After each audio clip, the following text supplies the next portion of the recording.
जय श्री राधे कृष्ण। श्री सूरदास जी द्वारा रचित श्री कृष्ण बाल माधुरी के आगे के पदों की व्याख्या इस प्रकार से है। प्रातः काल का समय है। मैया यशोदा ने श्याम सुंदर को आंगन में छोटी सी खटुलिया पर लिटा दिया। श्री ब्रजराज को वहां बुलाकर स्वयं घर का कार्य करने जाने लगे। पुत्र का मुख देखकर हर्षित होकर उसका चुम्बन लेकर वे भवन में चली गई। साक्षात परम ब्रह्म मूर्ख शत्रु श्री कृष्णचंद्र जहाँ सोए थे, वहाँ श्री नंद जी शीघ्रता पूर्वक आए। श्याम सुंदर पिता का मुँह देखकर हंसे और पैरों से चतुराई करके पैरों को एक और करके किलकारी मारकर वे देवताओं तथा मुनियों के स्वामी झटके से उलट गए और पेट के बल हो गए। यह शोभा देखकर श्री नंद जी ने ब्रजरानी को वहां बुलाया। अरे यशोदा, जल्दी आ, दही का मटका एक और रख दो, झटपट आकर पुत्र का मुख देखो। लेकिन श्री यशोदा जी मथाने लिए दही मथ रही थी। घर में दही मथने की घरघराहट का शब्द हो रहा था। स्थान स्थान पर चहल पहल हो रही थी, इसलिए ब्रजरानी श्री नंद जी की पुकार कानों से सुन नहीं पाए। लेकिन जब उन्होंने पुकार सुनी तो यह समझ के कि कन्हई पलने से गिर पड़ा है, झटपट दौड़ पड़ी। किंतु श्री नंद जी का हंसी से खिला मुंह देखकर उन्हें धैर्य हुआ और हृदय की धड़कन रुकी। पास आकर श्याम सुंदर को उल्टे पड़े देख वहां छवि की लहर बढ़ गई। आहा!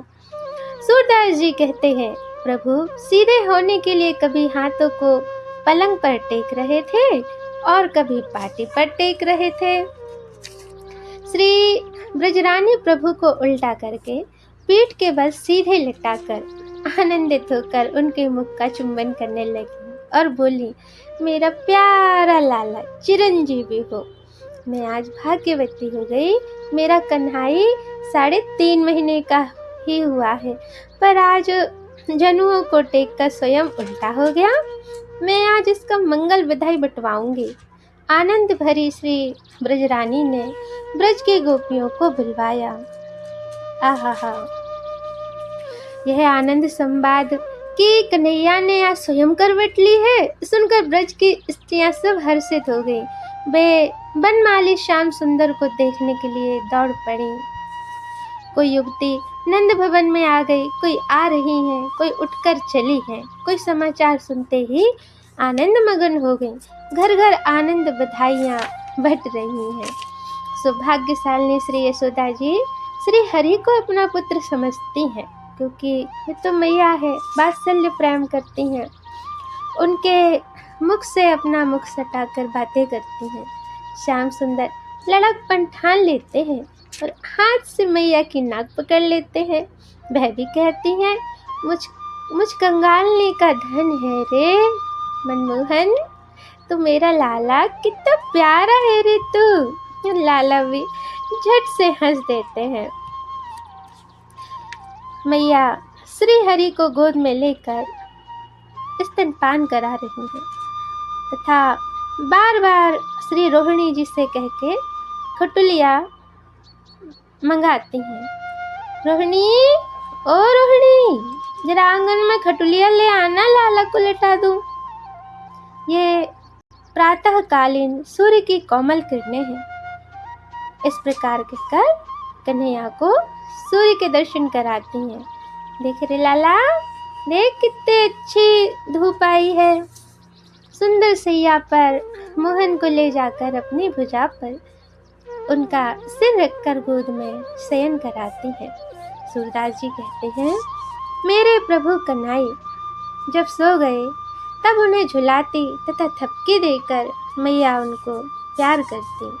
आनंद मग्न श्री नंद रानी अपने पुत्र श्याम सुंदर को खिला रही हैं। वे ब्रह्मा से मांगती हैं, मेरा लाल कब घुटनों पर चलने लगेगा।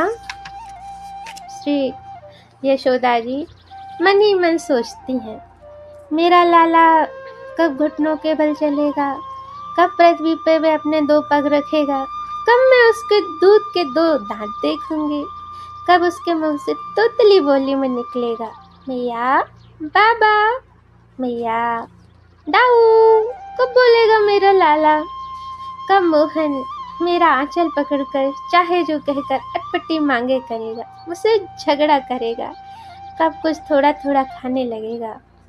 जब वह थोड़ा थोड़ा खाने लगेगा तो मैं उसको बिल्कुल भी भूखा नहीं रहने दूंगी। और मन ही मन में ऐसे सोचती हैं और हंसती जाती हैं। श्याम सुंदर को अकेले आंगन में छोड़कर कुछ काम से स्वयं घर में चली गई। इसी बीच में एक भयंकर आंधी आई। उसमें इतनी गर्जना हो रही थी कि पूरा आकाश गहरा गया, गूंज गया। सूरदास जी कहते हैं कि ब्रज के लोग जहाँ थे वहीं उस धुनी को सुनते ही अत्यंत डर गए। वह कोई और नहीं, तृणावर्त था, जो कृष्णा को उठाकर ले गया और दूर आकाश में चला गया। कृष्णा ने भी अपने छोटे छोटे हाथों से तृणावर्त की गर्दन को मरोड़ा और वहीं उसका मर्दन कर दिया। आज की कथा यहीं तक। यदि आपको श्री श्याम सुंदर की प्यारी लीलाएं अच्छी लग रही हैं तो आप अपने विचार अवश्य प्रकट करें।